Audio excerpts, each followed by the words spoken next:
be elected a member of the Legislative Assembly.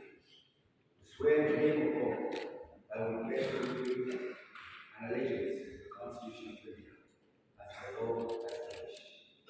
That I will uphold the sovereignty and integrity of India, and that I will faithfully